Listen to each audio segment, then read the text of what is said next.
So I think I'll just do this before I get started on Shibuya. Uh, Whenever that comes out, first episode's already out, but you get the point. I want to talk about my experience with the first season, and I'll talk about the hidden inventory arc. So the first season for me, when I watched JJK, was just really good. For the action, the first episode hit home because Yuji watching his grandpa pass away really hit. What his grandpa said was just really something that stuck to the core, and it's definitely something that will go.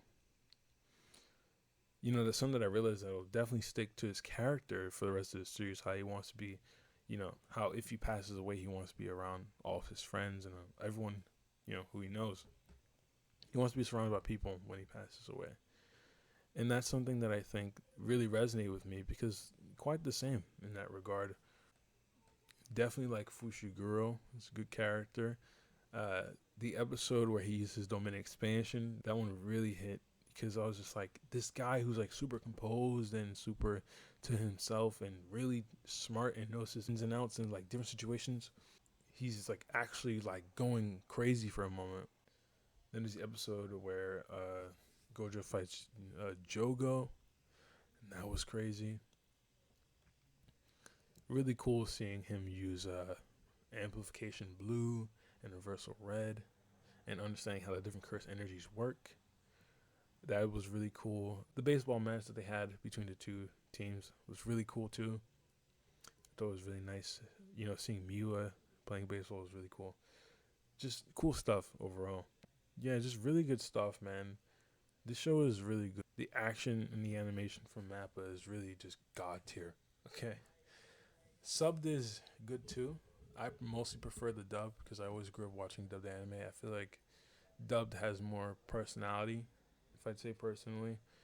Something about watching subbed is more, it feels more like you're watching, the series when it first comes out. So, you have the first time experience kind of thing. That's how I always thought about it. I always loved watching the action sequences in the show. It's really cool. Hanami was crazy too. They're really cool stuff, man. Hanami was definitely intense. Going up against like Toto and Yuji, that fight was crazy. Understanding how Black Flash works, because this will later come into play. When I talk about the other stuff that goes into this. Seeing how Black Flash works was really cool. The last few episodes after Fushiguro uses his domain expansion, that one it hit me in a different way than I thought it would. When I saw Nobara and Yuji take on the brothers, seeing them kill them it hit me a different way. It made me, instead of me like getting hype or something like that, it made me feel sad. And I guess the reason why was because they had like sort of this death scream, and it just hit. And I was like, who are really the good guys anymore? Are they even the good guys anymore? What is happening here? You're seeing Nobara in a different way than you saw her before. You're seeing Yuji in a different way than you saw him before, and the same thing with Fushiguro. And Fushiguro's character, during his fight scene, he was going mad. Overall, I think that first season hit. That first season definitely hit, especially with Mahito versus Yuji and Nanami and Junpei, and that episode was just fucked, man. Seriously, it was just fucked. If I can put it in a better way, it was just fucked. Seriously, man. Junpei had that was just crazy. Him being turned to a cursed spirit was insane. I was like, this is crazy. And seeing Kuna laugh with this guy Mahito is just, it just gets to me, man. I'm over here like fanboying over the series. I don't fully understand yet, but I'm trying. I'm trying. I'm trying to understand it. I'm like, cause freaking Nanami is just such a good character too. He's one of those characters that's like, look, man. He's like, look, man. I'm just a working person. That's all. He has really important talents, like being able to consecutively use the Black Flash. There were some episodes that were so good, and there were some episodes that left me so broken. The episode where Fushiguro uses his domain expansion, that episode just broke me completely. I was just done. I was like, bro, this was extremely dark. Um, because the fact that you see him act in a complete different manner in comparison to what he normally is like. And you have the episode where Yuji and Obara, you know, where they team up and fight these brothers, and it's like at the end of the battle, you feel this sense of like empathy. You're like, damn, you just watched like two people get murdered, and you just left empty afterwards, and it's just like you're just destroyed, man. I'm telling you, this show really does something to you, man. And then you had the episode where Yuji is faced with life or death, um, and Sukuna takes over, and that was crazy and intense. Um, and it's even worse because every time when Yuji would try to not eat a finger, he would eat the finger in some way, and it's crazy, man. This show is like this show is kind of reminds me of people when they describe life. Sometimes they really describe it in a really dark way, and this is an example of what I'm talking about. And I think it's so creative. Sometimes I notice some things that don't really make sense, but I begin to understand it. Where characters' curse energy color changes from blue to red and stuff like that. I understand a lot of things like Black Flash. I just think the thing is like the show is it's really shonen, but even though that's the case, in like the horror aspect of the show is just it's so dark, man.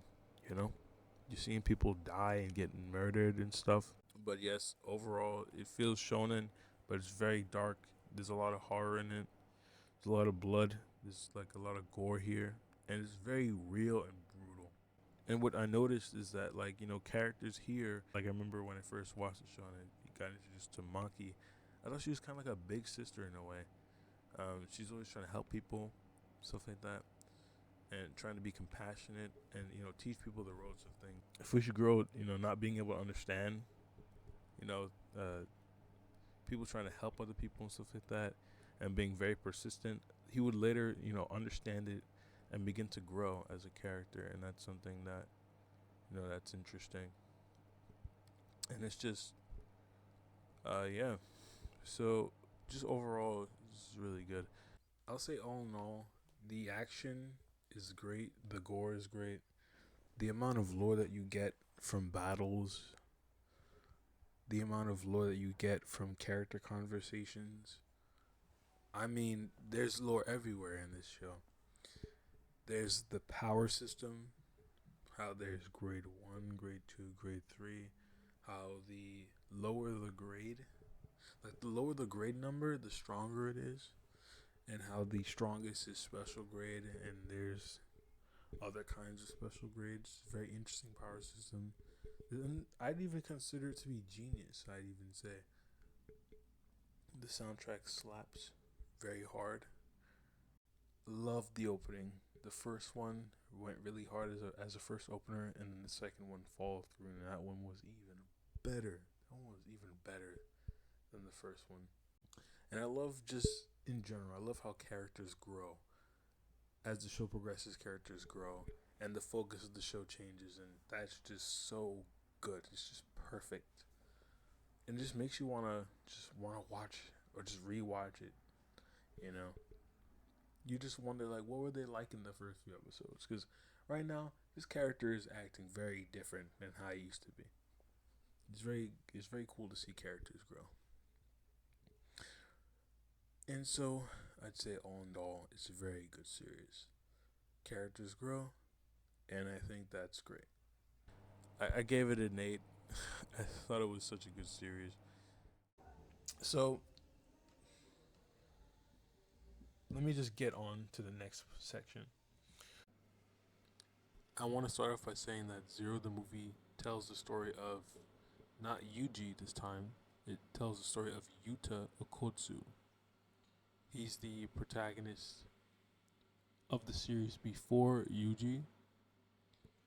And this is a very interesting film because we see it from the lens of another protagonist. Throughout the film, we get introduced to previous characters that exist in season one, like Maki, Toge, and Panda, and Gojo. We see them, their designs before season one, I should say. They look more, I guess, early, right? Like Gojo doesn't fully understand his six eyes, so he's starting to cover his eyes, but not really using what he uses in season one. He doesn't use a blindfold as he would in season one. So here he's using bandages, and we can tell that he's getting an understanding of his powers. We see him use red, and the way he uses red is more refined in comparison to how he was in the hidden inventory. Um, and in season one, it looks more refined than now, but it seems quite the same as as Gojo here has an understanding of his powers more in comparison to how he was in hidden inventory.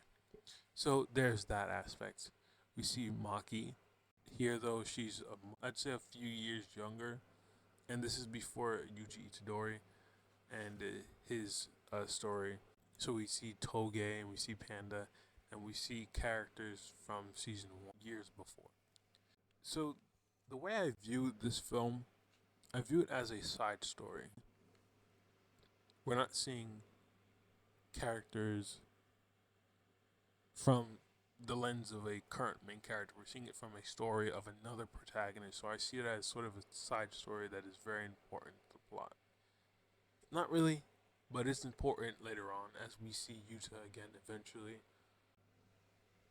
And it's important for that reason. We get introduced to Yuta in his introduction.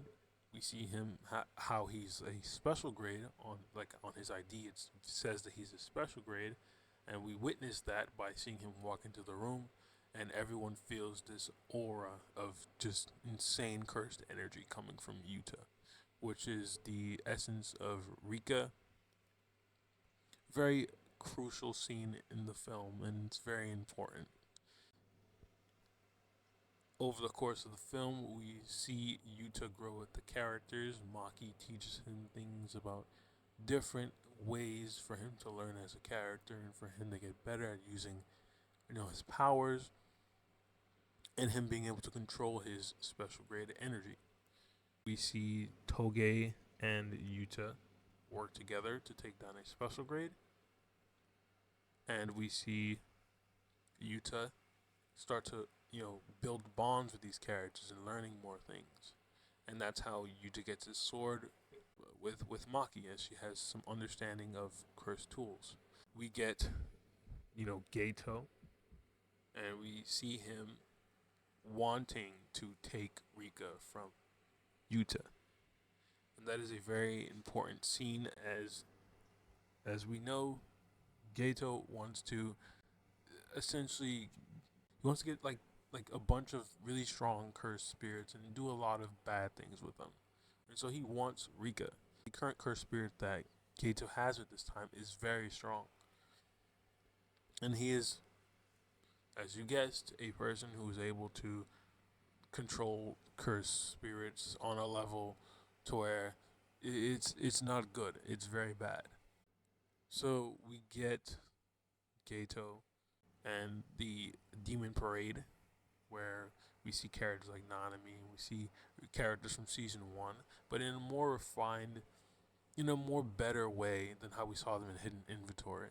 And this is before season one, like a few years before. So very interesting stuff here. So it feels sort of like a little like a side story because we see it from the lens of Yuta, but it's important as we see it from a plot perspective and how it goes into season one and season two and Shibuya and the later parts of Jujutsu Kaisen. I thought it was very good. The animation, the soundtrack, the opener, the opening scene to the film. very compelling, a lot of emotion. How bonds work in this film is very. I can understand it. There's a lot of reason, and I like how reason is the thing that drives characters in this film, and how you can feel the way they feel in the scene. A very good film. Overall, I definitely I'd give it an 8 out of 10. It's a very good movie. The reason why I don't want to give it an 8.5 or a 9, though it is deserving of that, is because of the fact that it's very, very, very straightforward. Not like it's a bad thing, but it's a very straightforward film. And I feel like it's more deserving of an 8. And there's not really like the plot doesn't necessarily connect into the later parts. We're only learning about Yuta here and how he wants to become his own character in this film. And that's really it. It's a very straightforward movie to me. Now we do get Gato, and that's a very important part of the film. We do get Gato and how he dives to Yuta, and that's a very important scene as we see Gojo and Gato reunite and have a little bit of a conversation, and that's important. We see the demon parade in the city, and we see how Gato's like family are trying to attack and do stuff like that. It's very important. But yes, overall, I think the film was very good. There's a lot of things that's great with it, and yeah, that's zero. There are like bonds here. There's different things. There's characters that have a lot of compelling and very good driven moments. There's a moment where Maki, you know, and Yuta have a conversation, and Yuta is thanking her for doing what she's done, allowing him to realize that he can do something instead of sitting there and complaining. There's a lot of things that happen in this film that really makes you appreciate every character for what they are, and that's what the fight between Gato and Yuta is. It's a battle of, I guess, wills. In the end, Yuta defeated Gato because he was willing to risk everything just to defeat him. Yuta was willing to risk even the relationship between him and Rika just to defeat him. And that's why he won the battle. It's a really interesting reason that when you sacrifice it all, you get stronger. Very interesting. Even the hidden inventory arc was so good for numerous reasons. I'm pretty sure it only has 5 episodes. I might be wrong. But the hidden inventory arc was just so good to me. So good. First, we get an introduction to Toji, who's Fushiguro's father. I could say, he's kind of like a gambling guy. So, very interesting character. Because, like, even as many times as I could try and explain to myself, I don't entirely understand Toji as much as I want to. I don't really understand him as much as I think I do. So, he's a very interesting character, I'd say. The way he uses cursed energy, even though he doesn't have it, he's using cursed weapons, and the way he uses it is very, very, like, you can tell this guy is skilled. You can definitely tell. And then there's like him versus Gojo. Now there's different phases, but the first phase is by far the craziest phase to me, because the way he just did Gojo was just disrespect. I'm sure people already are talking about this. They probably already finished. But the way he just disrespected Gojo, it got me. The day I finished it, I was just like, I couldn't even talk about it. It was insane. So that was definitely a highlight of the season. After that, we have him disposing of Rico, which was wild. And then we see him versus Gato, that was wild. Definitely a really good showing of Gato's skills when using cursed spirits. Really cool. Really cool. And then after we get Gojo versus Toji. Definitely the highlight there. I've seen so many memes, so many things come out of this part of the season. Not even this part of the season, but the entire season as a whole. There's so many memes coming out of it. But this one was everyone's like favorite part. Definitely this one, and not even just this part, but the first section of Gojo versus Toji, the first fight to the second fight, was just so good for so many people. But this part definitely stuck to me because of the fact that Gojo was a whole different person from how he was before.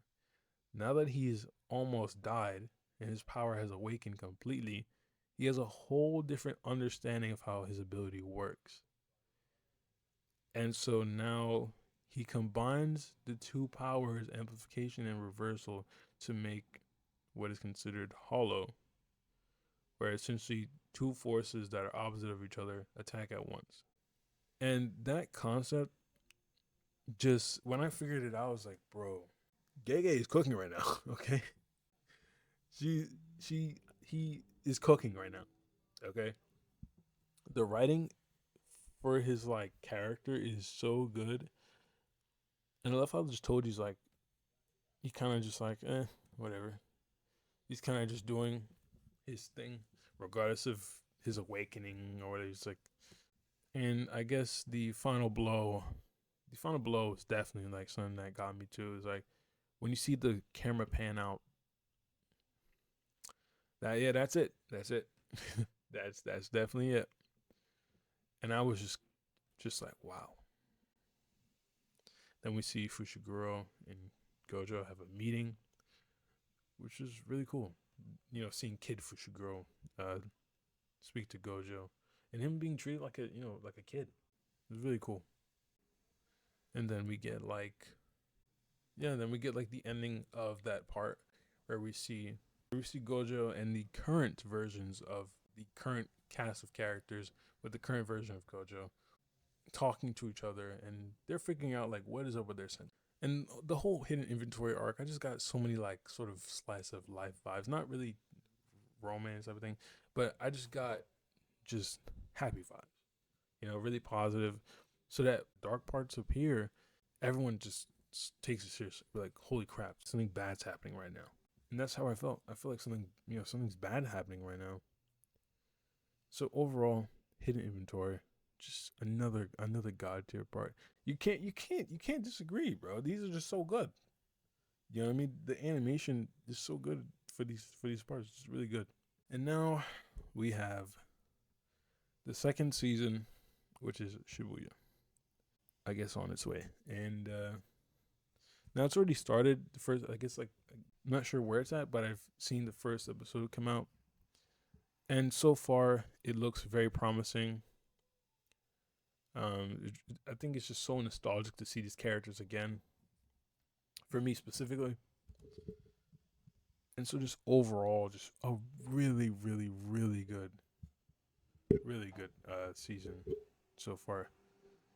And yeah, that's about my experience. I think overall JJK has been just constantly trying to evolve and get better at its like previous mistakes. Just constantly trying to get better.